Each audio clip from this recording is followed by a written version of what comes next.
چونکہ ہمارے پاس بہت کم ہے، بہت شارٹ ٹائم ہے، ہمارے جتنے مہمان ہمارے بیچ تشریف لائے ہیں، بچوں میں چاہتا ہوں کہ آپ ہمارے مہمانوں کو آپ جانیں کہ آپ اپنی زندگی میں کیا کیا خدمات انجام دے رہے ہیں۔ جتنے بھی لوگ آپ کے سامنے اسٹیج پہ بیٹھے ہیں یوں ہی نہیں اس اسٹیج پہ پہنچے۔ فی الحال جو سماج میں آپ لوگوں کی کنڈیشن ہے، جو کردار ہے، جو کام کر رہے ہیں، یقیناً قابل تعریف ہے۔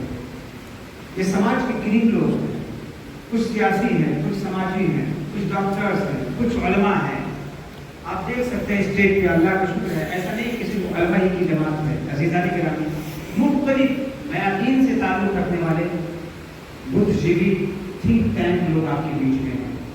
ہماری طرف سے ایک چھوٹی سی گفٹ ہے، مجھے امید ہے کہ آپ لوگ قبول کریں گے اور اللہ تعالی وہ گفٹ کے بدلے مجھے بھی کچھ اچھا علم دے، بدلہ دے۔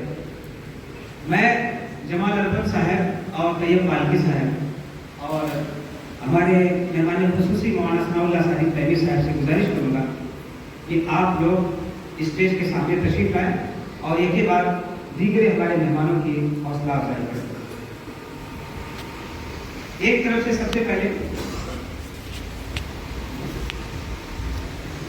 میں مولانا محمد محسن طیبی صاحب پرنسپل دارالتعلیم کھیتو پورہ سے گزارش کروں گا کہ آپ آئیں اور ہمارے مہمانوں کے ہاتھوں سے یہ ہدیہ دیں۔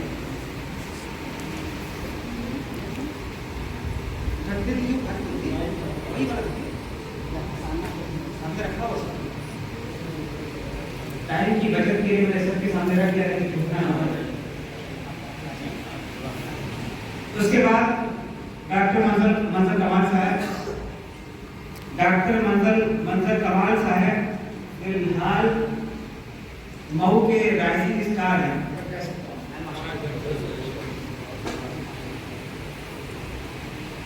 اسٹار ہے مئو کا نام روشن کر رہا ہے، الحمدللہ ڈائریکٹ الیکشن ہے۔ ہماری خوشی ہے کہ ہم بھی آپ کے ساتھ پڑھے ہیں، ہم دونوں ایک ساتھ پڑھے ہیں دہلی میں۔ اس کے بعد میں انجینئر احمد سہیل صاحب، نام دیکھ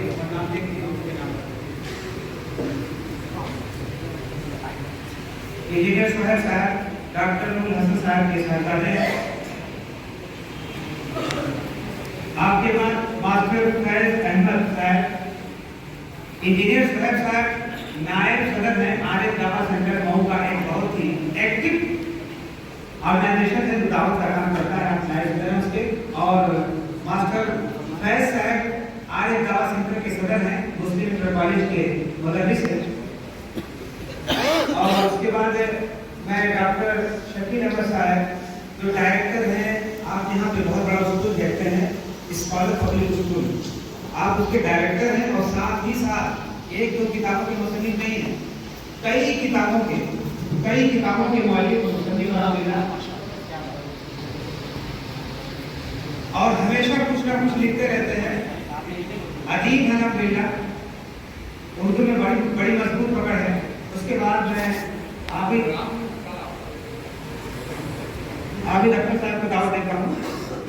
آپ بھی سماجی کارکن ہیں اور الحمدللہ مئو کے جتنے بھی پروگرامز ہوتے ہیں آپ کی شرکت ہوتی ہے۔ اس کے بعد عالی جناب ہمارے فیورٹ ظفر اقبال صاحب، مینیجر بنے پبلک اسکول، آپ یتیم بچوں کی حقوق کی حفاظت کر رہے ہیں اور کم سے کم پیسے پہ غریب بچوں کے لیے اسکول چلانے کی بازو ایک اسکول ہے مریم پبلک اسکول۔ اس کے بعد انجینئر جمیل صاحب مئو میں الحمدللہ ایک بہت اچھی کوچنگ نیشنل فاؤنڈیشن کے نام سے چلاتے ہیں، جس میں نیٹ کی تیاری کرواتے ہیں، نیٹ۔ اور آپ کا تعلیمی معیار کو بڑھانے کے لیے مئو میں آپ کا بہت اچھا کردار رہا ہے۔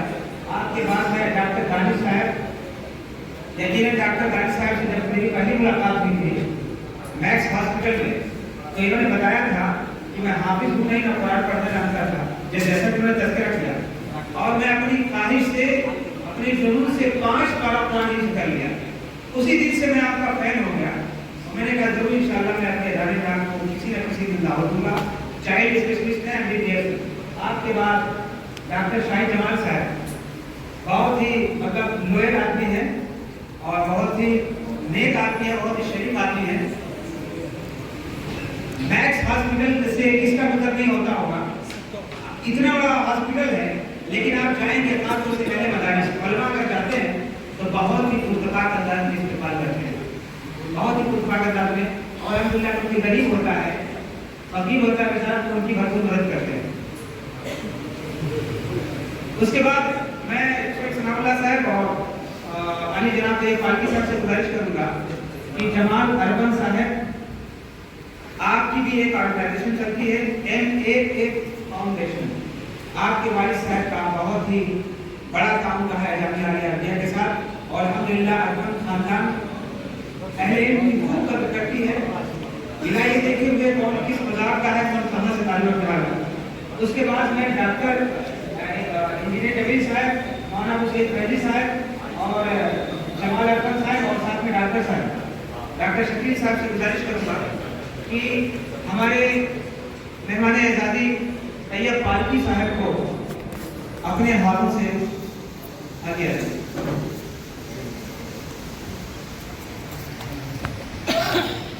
طیب پالکی صاحب مئو شہر کے چیئرمین رہ چکے ہیں۔ آپ گیٹ سے جیسے نکلیں گے، جیسے ان کے نام کی تختی آپ دیکھیں گے لگی ہوئی ہے طیب پالکی، گلی گلی میں آپ کے نام کی تختی لگی ملے گی طیب پالکی صاحب، جناب طیب پالکی صاحب۔ آپ سابق چیئرمین رہ چکے ہیں اس شہر کے، اور الحمدللہ علم کو لے کر بہت سنجیدہ ہے۔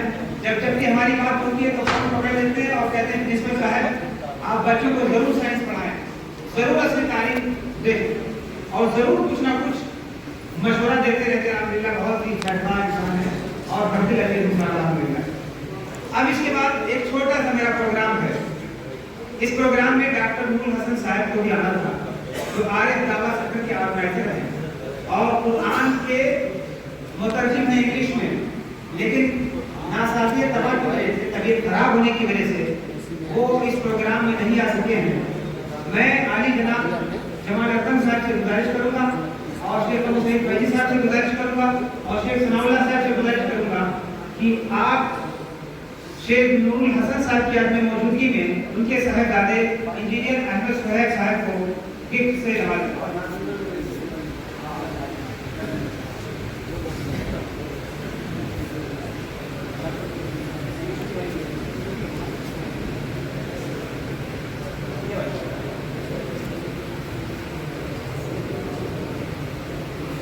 ڈاکٹر نور الحسن صاحب نے قرآن کی خوب خدمات کی ہے اور میرا ٹرانسلیشن کیا ہے، اور وہ آ نہیں سکے، لیکن آپ نے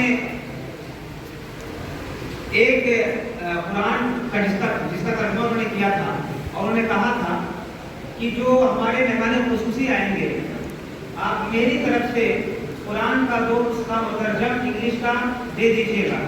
اس لیے میں شیخ ثناء اللہ صاحب صادق تیمی صاحب سے گزارش کروں گا کہ وہ اسٹیج پر آئیں، جن کو قرآن بطور ہدیہ دینے کے لیے میں خود ہی انجینئر احمد سہیب نائب صدر عارف دعویٰ سینٹر اور ماسٹر فیض احمد صاحب صدر عارف دعویٰ سینٹر سے گزارش کروں گا کہ اپنے ہاتھوں سے یہ قرآن شیخ ثناء اللہ صاحب کو بطور ہدیہ پیش کریں۔ اس کے علاوہ میں تمام حضرات سے گزارش کروں گا کہ یہ پروگرام کا ایک مقصد اور بھی تھا کہ شہر کے ایک معزز فقیر جس کا نام ابھی آپ نے سنا ہے، ڈاکٹر نور الحسن صاحب، جنہوں نے قرآن کا ترجمہ کر کے نہ صرف اپنے قوم کا نام روشن کیا بلکہ شہر کا بھی نام روشن کیا، جن کے بارے میں آپ کے سامنے کچھ باتیں عرض کر دوں۔ ڈاکٹر نور الحسن صاحب نے قرآن کا ترجمہ 9 سالوں میں پورا کیا ہے، اور اس کی خاص بات یہ ہے کہ یہ پورا قرآن جو آپ یہ دیکھ رہے ہیں یہ قرآن انگلش ٹرانسلیشن ہے۔ اس کی خاص بات یہ ہے کہ یہ پورا قرآن رات 2 بجے سے لے کر فجر کی اذان تک 2 رکعت نماز پڑھنے کے بعد لکھا گیا ہے۔ اس قرآن کی تفسیر میں بہت ساری سائنٹیفک باتیں لکھی ہوئی ہیں، یعنی اس کی تفسیر سائنسی حوالات کے ساتھ لکھی گئی ہے۔ یہ قرآن اب تک 3 بار شائع ہو چکا ہے اور ہاتھوں ہاتھ فوراً چلا گیا۔ بہت سارے غیر مسلم حضرات اس کا مطالعہ کرتے ہیں۔ قرآن پر 9 سال کام کرنے کے بعد ڈاکٹر صاحب نے 2017 سے قرآن پر لیکچر دینا شروع کیا اور آج 90 سال میں ان کا لیکچر 24ویں پارے میں چل رہا ہے اور اگر اللہ نے چاہا تو 4 یا 5 سالوں میں پورے قرآن پر ان کا لیکچر مکمل ہو جائے گا۔ ان کا ایک لیکچر پورے ملک میں 2000 سے زائد لوگ سنتے ہیں۔ قرآن پر لیکچر کے ساتھ ساتھ ان کا ایک پروگرام جس کے تحت قرآن کی ایک لفظ کا اردو اور انگریزی معنی اور یہ لفظ کس صورت کا کس آیت میں استعمال ہوا ہے یہ سب بتاتے ہیں، جس کے ذریعے لوگ ایک دن میں قرآن کے ایک لفظ کا اردو اور انگریزی معنی مطلب سمجھ جاتے ہیں۔ اس کے علاوہ عارف دعویٰ سینٹر ہر سال قرآن کی کسی ایک سورت پر انگلش زبان میں مسابقہ کراتا ہے، جس سے طلبہ کو اسی سورت کے بارے میں مکمل معلومات ہو جاتی ہے اور ان سے اس کے علاوہ عارف دعویٰ سینٹر عربی زبان کو سکھانے کے لیے عربی لرننگ کوچنگ سینٹر بھی چلاتا ہے۔ اسی طرح سے RFDC کے بہت سارے کام میں تو قابل تعریف یقیناً جس کو ہم یہاں ذکر نہیں کر سکتے وقت کی قلت ہے۔ ڈاکٹر صاحب کو نہ صرف دینی میدان ہی میں عبور حاصل ہے بلکہ عالمی سیاست پر گہری نظر ہے۔ فورن میڈیا میں بھی آپ کی ایک اچھی پہچان ہے، کئی ایک امریکی سیاستدان آپ کے رابطے میں بھی رہتے ہیں اور عالمی سیاست سے متعلق آپ کی رائے پر کان بھی دھرتے ہیں اور آپ کی انہیں خدمات کا اعتراف کرتے ہیں۔ جامعہ ہاضہ کی طرف سے میری طرف سے جامعہ کی طرف سے آپ کی خدمت کو ریکگنیشن کرتے ہوئے اعتراف کرتے ہوئے مانتے ہوئے ان کی خدمات کو کہ آپ نے کچھ کیا ہے، یو ہیو ڈن سمتھنگ، آپ نے کچھ کیا ہے، آپ کی خدمات کا اعتراف کرتے ہوئے ہماری طرف سے ایک سرٹیفکیٹ اور ایک ایوارڈ ان کو دیا جا رہا ہے۔ جس ایوارڈ کو دینے کے لیے میں اسٹیج پر جتنے بھی مہمان موجود ہیں میں ان سے گزارش کروں گا کہ اسٹیج کے سامنے آئیں، چونکہ ڈاکٹر صاحب کی طبیعت خراب ہے وہ نہیں آ سکے، لیکن ان کی نیابت کرتے ہوئے ان کے صاحبزادے انجینئر احمد سہیب صاحب ان کی طرف سے وہ ایوارڈ لیں گے۔ لیکن مہمان تشریف فرمائے میں ان سے گزارش کروں گا مولانا مسعود صاحب بھی اور جتنے بھی لوگ ہیں سارے لوگ آئیں اور اپنے ہاتھوں سے یہ ایوارڈ ان کے صاحبزادے احمد سہیب صاحب کو دیں۔ احمد صاحب سے گزارش کروں گا کہ وہ ڈائس پر تشریف لائیں۔ آئیے آپ لوگ فوٹو بنا لیں، ویڈیو بنا لیں۔